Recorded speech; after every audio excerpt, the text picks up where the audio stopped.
I am from Mumbai and I have no relatives, friends, or family in Ratnagiri. But Kokan, it always feels like home. I had visited Ratnagiri earlier with family and once on a college trip, but this time I wanted to experience it solo. Just me and my drone. So I decided to stay at MTDC Ganpatipule. They have these cozy bamboo cottages.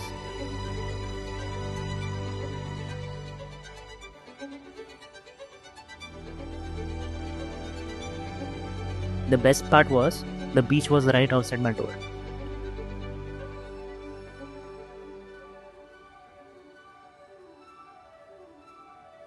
It was barely crowded, no one around.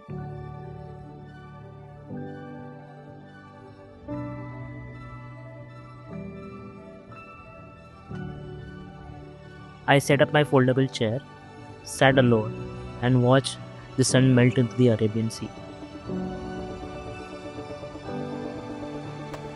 It was so calm, peaceful, and relaxing.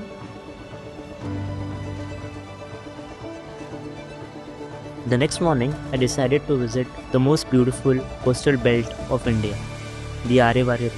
This stretch is completely different.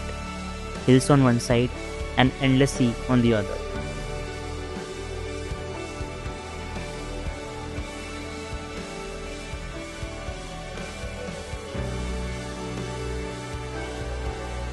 And just when I thought it couldn't get any better, there was a zipline flying over the Aare Ware Beach, and it was impossible to resist.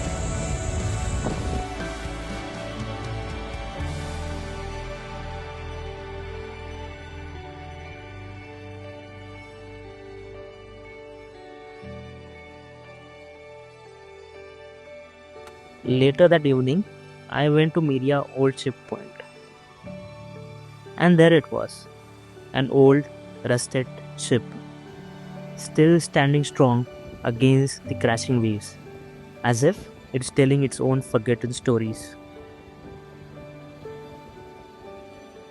I also wanted to explore the hidden gems of Kokan, so I decided to go on a short bike ride towards Devghalli Beach. The ride was 2 hours long, and the weather was hot and humid. But riding through those villages was all worth it.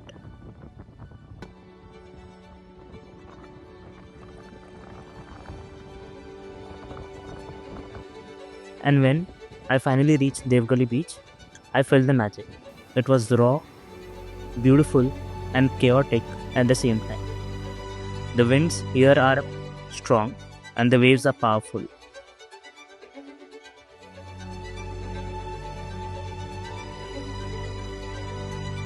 And it makes you realize how insignificant you are in front of nature. I stood there in awe for some time.